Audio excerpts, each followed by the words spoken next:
Hello and welcome. You're watching NewsX and I'm Megha Sharma. Now, the Canadian government has come up with a rather amusing justification for blocking the Australian news outlet, the Australia Today, for showing External Affairs Minister S. Jaishankar's interview and press briefing on its platform. Canada now says that it was not the government but Meta, that is run by Mark Zuckerberg, that also operates Facebook, blocked sharing of news content on its sites irrespective of the news outlet. The Canadian Foreign Ministry spokesperson went on to add that this was a decision that was taken by Meta to block news on its social media platforms in Canada from 2023. And this was in line with a broader business strategy on Meta's part to de-emphasize news on its platforms globally. But what is really the truth? Canada muzzling the freedom of speech and freedom of press to target the Indian government? Or is it the consequence of Canada's Online News Act and the Trudeau government has no hand in it? Is it too much of a coincidence that the Meta blockade on the Australia Today came at the very instance when the news outlet decided to put up External Affairs Minister S. Jaishankar's interview on its platform? And is it yet another ominous trend that we are witnessing, where social media giants like Meta and erstwhile Twitter work hand in glove with the government to carry that particular political party or government's agenda? Does it remind you of the erstwhile Twitter that was owned by Jack Dorsey, running the democratic agenda that banned Donald Trump from its platform and was held culpable of inciting violence and hate speech on its microblogging platform? Let's start our conversation. Joining me on the telecast is Jitarth Bharadwaj. He's the founder and the managing editor of Australia Today. Jitarth, thank you for joining me. And my first question about the reaction that has been put forth by the Canadian Foreign Ministry. How do you view it?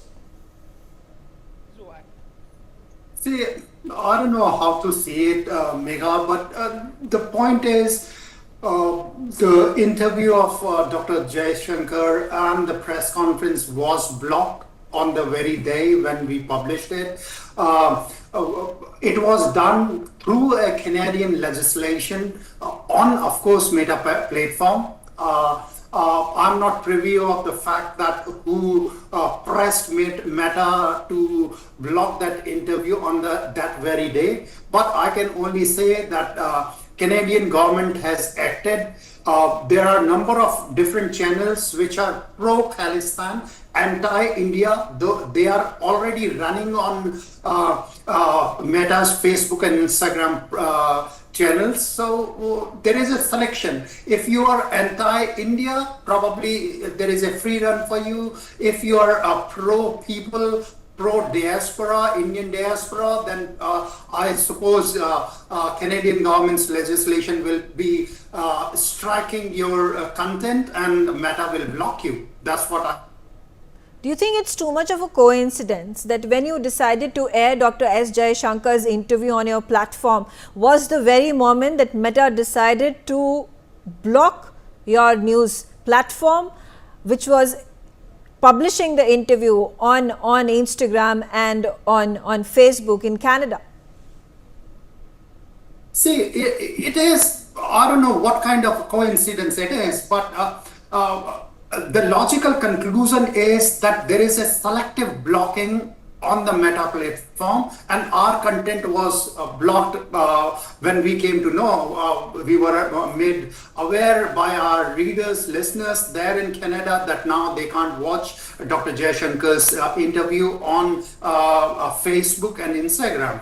And that's how we came to know. Others, they send us a screenshot, oh, they can see this platform. They always produce content against India, anti-India or pro-Khalistani propaganda. They are still running there. So there is a kind of a selective restriction on our news content. That's what my understanding is at this point in time. Right, absolutely. You've also insinuated at this point in time that there is an illusion that the government of Canada, which is run by Justin Trudeau and the Liberals, is perhaps, do you think, hand in glove with Meta and the number of these tech giant companies that have these platforms to misuse their power to influence the viewers, influence the users and the consumers of these platforms in favor of the government?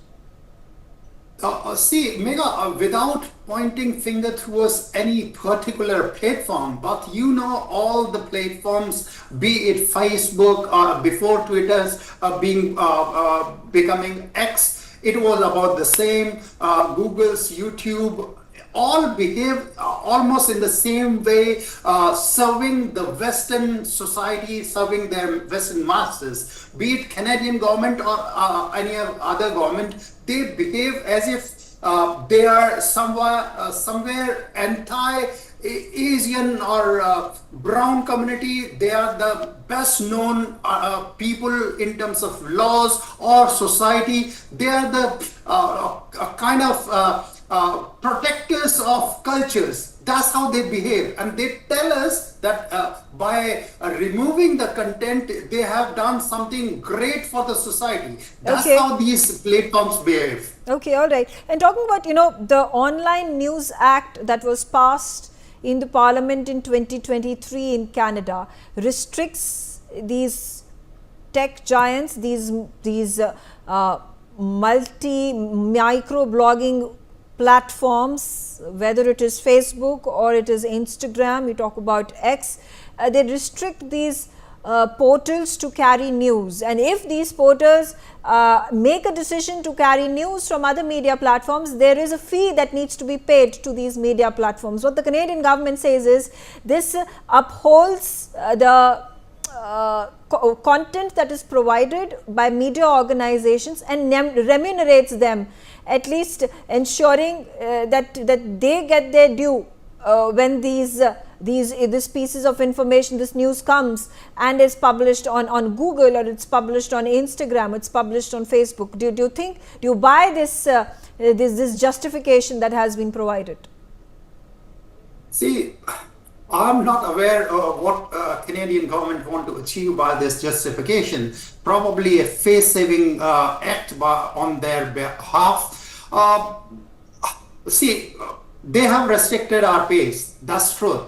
They have restricted our page after those Dr. Jaishankar's interview was posted. That's true. There are a number of other outlets, their pages are not being restricted. So we are being selectively restricted because of the content we are producing. So all the readers in the Western democracies, press freedom is one of the core pillars, which seems to be not working in Canada as at the moment, at least in this episode with Australia Today. I see it this way. Okay, all right. Jatat Bhardwaj, stay on with me for the remaining part of the discussion as I now invite Vicky Nanjappa, who's a journalist tracking internal security. Vicky Nanjappa, again, what's your opinion of the response, the justification that comes out from the Foreign Ministry in the Canadian government?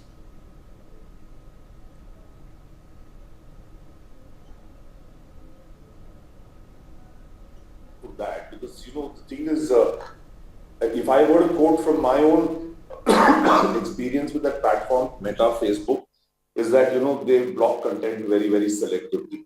Now, if I write a story on the Islamic State and the picture is of the Islamic State flag or those fighters, how can that content be taken down? Okay, how can it be taken down? Numerous appeals. I write something on the Khalistan movement and there's a Khalistan, that content is taken down. But if a Gurpatwan Singh Pannu can come and flash the national flag out there, burning it, that content still remains on Meta. So what is this hypocrisy all about?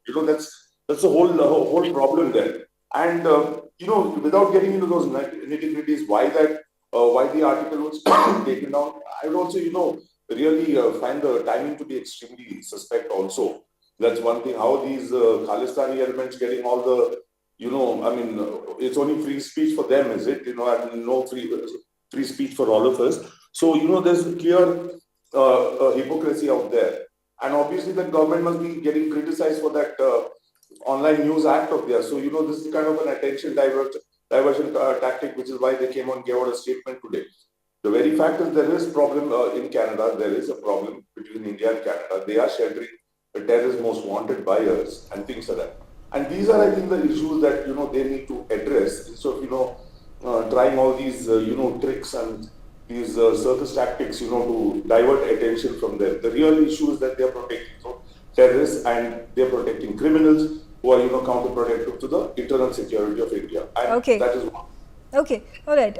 Ambassador Pradeep Kapoor, what's your opinion, particularly as I mentioned earlier in this conversation, Vicky also, reiterated the fact that, the timing of the foreign ministry coming out and saying that this is a blockade that has been put by Meta and the government had nothing to do with it, especially at a time when there is,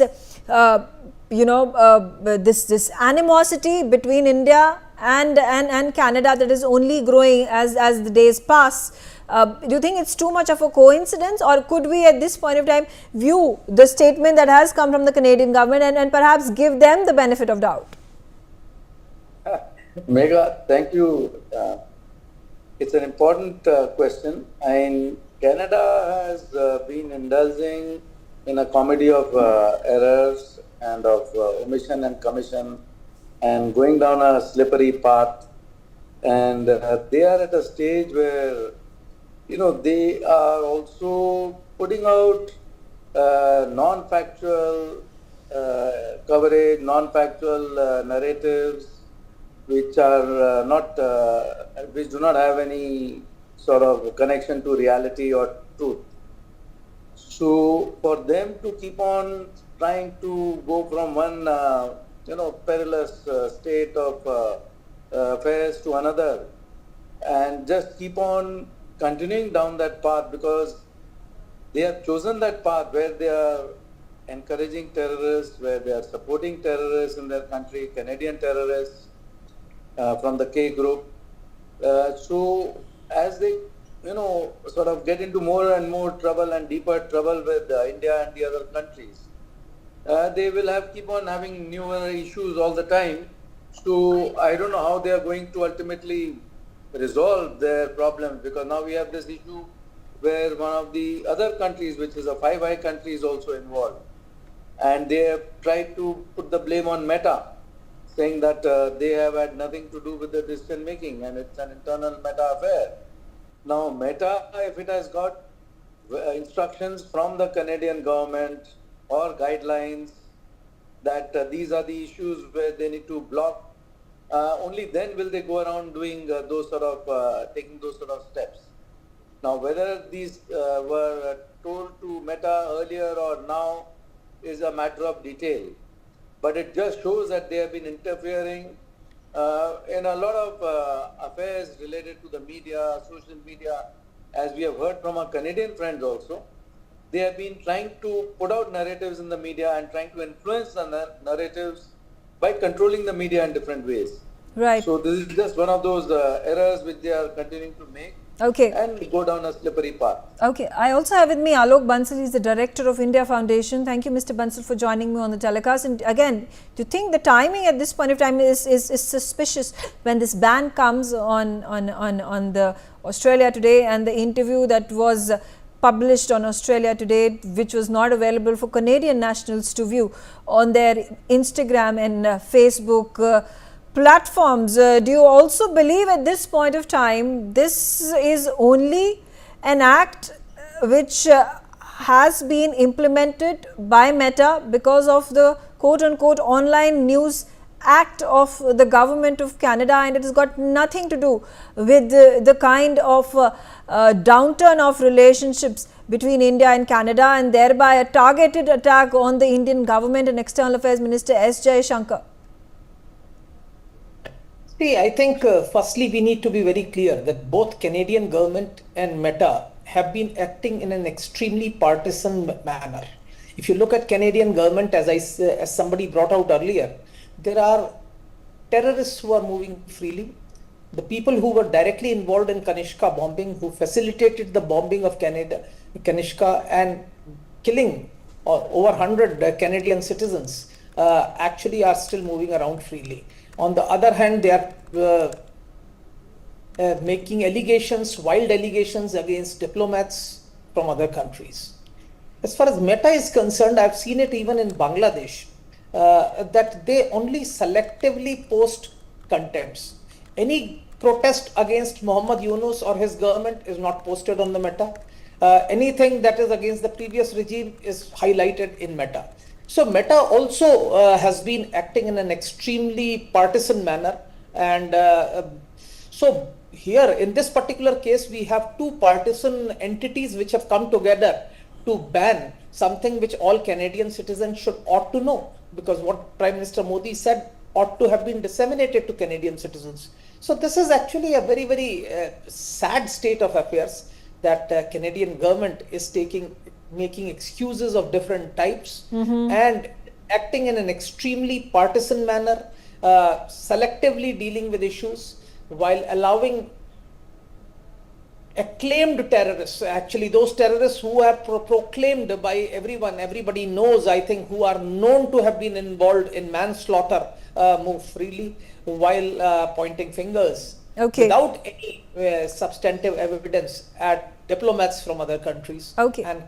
Ninad Seth is the foreign policy expert also on the telecast with me. Ninad, do you think Meta has once again set a dangerous trend where it decides to collude with the political leadership to spread the kind of propaganda narrative, and then the power that these big tech platforms have to build narratives and impact the very essence of democracy and the electoral process in the country? We saw something similar that happened in United States of America in 2021 when the erstwhile Twitter microblogging platform, which was owned by Jack Dorsey, was found culpable of inciting hate, inciting violence, and it was apologetically accepted, acknowledged by the platform. I think we cannot afford to be wailing widows versus big tech. Look, the fact is that big tech is ingenuity. They have the reach. We had tried something called coup. I think it came and sort of disappeared. That is the fact that we do not have any answer to Facebook or X. Now, what prevents a $4 trillion economy from pressuring Facebook or Meta just as Canada is? So we obviously do not either have the diplomatic understanding of cyber and social media contexts. We are still pen pushing, press release. MEA still does press releases, So we do not have that kind of capability yet. We do not have the understanding. We do not have the technology to meet head on this challenge. We cannot just say, hey, what are they doing? They are doing what they please. It is, influencing social media is not a picnic. It is a very serious business. It requires understanding but of I'm not, technology. I'm talking about what I'm seeking from you as a response, Ninad Seth, is the fact that do you think there is an apparent collusion of Meta with the government to propagate the message that the government wants to put out, thereby making the carnal sin of influencing the masses in a bid for them to perhaps woo these voters in their direction and to build a particular kind of a propaganda machine, which is, like I said, a very dangerous precedent that is being set in Canada, and we saw something like that happening in America as well some time ago. So what stops us from doing the same? I mean, this is. But why do you? I mean, it's a crime. It's a criminal. It's a criminal act for any government. We need to have a policy where we too can dictate to Meta. We too can form opinions. We too can send our ideas across. So that is what I am pointing out, that we do seem to have a lack of clarity on how to deal internationally in diplomatic issues with social media platforms. And without having that understanding, and which will also require a diplomatic pressure, it will require technology, it will require, if need be, blocking of the sites, when we please to block it. So Vicky Nanjappa, do you think that's the solution? If Canadian government goes all out and decides to use Meta to block the freedom of press in their country, do you think it is wise for India to follow suit? I'm also talking about this is the larger issue of the freedom of press and the larger issue of actually influencing the masses, which is a criminal act, and there have been prosecution that has happened.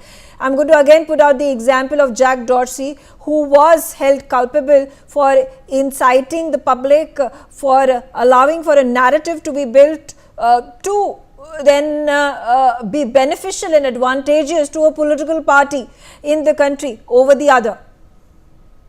Yeah, I wouldn't be, in favor of a complete block, because information, if it's blocked, I mean, if it's hidden, it doesn't mean it's not happened. That's one. But I think our policy towards these, social media platforms has to be stricter. I think, we need to pull them up more regularly. Questions have to be asked, and you cannot let them just get away by doing whatever they want. They cannot continue to show what is suiting their narrative or what is suiting their ecosystem. I think we need to be harsh on them, and I think sometimes I feel that they have actually got away with too little. No, but I'm saying what happens. But I'm saying what happens. What happens when the political leadership, the government itself, is giving a free hand to a big tech like Meta to spread the misinformation, the disinformation, and blocking selective media platforms to put out news. Yeah, that amounts to propaganda, right? The thing is, if you are selectively asking, for some news items to be blocked because, you're going to look bad, I don't think that's a good precedent. I think India should do something about it and actually pull up the platform and, demand an explanation of why this has happened, with the news, especially that concerns our foreign minister, was only talking about the diplomatic ties going down, and where he blamed Canada for not anything. It's not that he got up one morning and decided he wants to blame Canada. This, years and years of, these problems of these Khalistanis, they're not addressing it. And it is Justin Trudeau, who has been solely responsible for the ties falling so low. I think we need to seek an explanation from these social media platforms on what basis have they managed, on what basis did they block this information? Why did they do it? And I think, a kind of a show cause notice to them, explain in so many days, or, face. Okay. So then, okay. Ambassador Kapoor, then do you think there should be an international arbitration body that is going to focus on cyber crime? And this is exactly what it is. And it is not going to be influenced by any political leadership, any government in any part of the world. Well, that will be a very hard slog, a very difficult, possibility, because for different countries to agree on such an issue will not be possible. As it is, even within the country, there are so many different opinions that they are not able to agree on any such policy. So, what is the truth? What is the factual narrative? What is the correct situation, etc. Even to arrive at that sort of thing is a very difficult, position in the world today, because every side of the political spectrum has their own understanding or versions of the facts as they are. So I don't think that such a solution can emerge easily on the international arena either. Okay, coming back to you, Ninad Sheth. Beg your pardon, Alok Bansal. Then how do we move forward over here? Now, are we just going to sit down and like lame ducks and just continue to observe from afar what is happening in Canada, or can there be more information gathered and put this out on international fora with countries like US and Australia and other organizations, other countries coming out and calling out Canada and the Canadian government of all that it is up to? See, firstly, I think there are solutions to this, both short-term as well as long-term. And long-term solutions, as I said, is to create viable social media platforms which can counter these existing ones, which have a monopoly. As somebody said, we tried coup or something, it didn't work. But Chinese are still managing with WeChat and other issues that they have. So we are at big numbers. We have very huge subscribers for Facebook, Meta, and other platforms of Meta. If we decide and make a concerted effort, Yeah, and but if you're giving an example of WeChat and other of these microblogging platforms in China, China is known for its, or notorious for its dictatorial policy of muzzling of media, of only putting out selective information. Does India want to be mirroring what China at this point of time, what Canada is doing? See, we would definitely not like to do that, but if Meta continues to behave in an extremely partisan manner, the first task, as I said, short term would be to propagate how it has been behaving in a partisan manner. That needs to be publicized internationally. And then subsequently, once we do that, we could probably make certain, maybe some fines or something could be imposed, because all said and done, India is also a very powerful revenue generating territory as far as Meta is concerned, and I think it should be an important market for Meta. And then, as I said, long term we should look for some indigenous solution to this sort of a thing, because Meta to a very great extent is bound to adhere to the diktats of that particular country as far as that particular geography is concerned. So if the Canadian government says that they had banned in 2023 the news on Meta, they could probably take an excuse under that. So we need to firstly establish who is culpable. Is it the Canadian government or is it Meta? Do you because think, without Ninad, establishing culpability, we can't be beating around the bush. Ninad, say then, is there any doubt in our minds of whether there is the Canadian government that is behind this entire sham of blocking freedom of speech, or is it just Meta that as the Canadian government has put the blame on the big tech company to be blamed squarely for what has happened? Meta must have got specific request through official, most likely official channels or through the law to block it, because there is a process with which Meta blocks, Indian government also does it. My point is that the Canadians have now declared information war on India. We have many channels through which we can counterattack. Through content and pipelines, but this whole idea that somehow we can do something like what the Chinese have done, or we can replace Meta, is wishful thinking. The Chinese have more subscribers than actually Facebook has. They are a huge power in social media. Although this is, of course, being China, it is controlled by the Communist Party, but they have $100 billion valuations. So we cannot do wishful thinking. We need to have policy where whenever our core interests, and we don't have to have any fragile ego, when our core interests are threatened by social media discourse, we should step in and tell those platforms to remove it. But we at the same time, we must use those social media platforms through creative content creation and use them as pipelines to get our ideas across. And we have a lot of creativity here in India, and I am sure that can be done. But in this particular case, there is no doubt in my mind that the Canadian government has now declared information warfare on India, and it is for India now to join that war through a creative use of social media platforms and beat them at their own game. Okay. All right. I thank all of you for joining me on the telecast and sharing your views. On that note, I slip into a short break. Thanks for watching NewsX.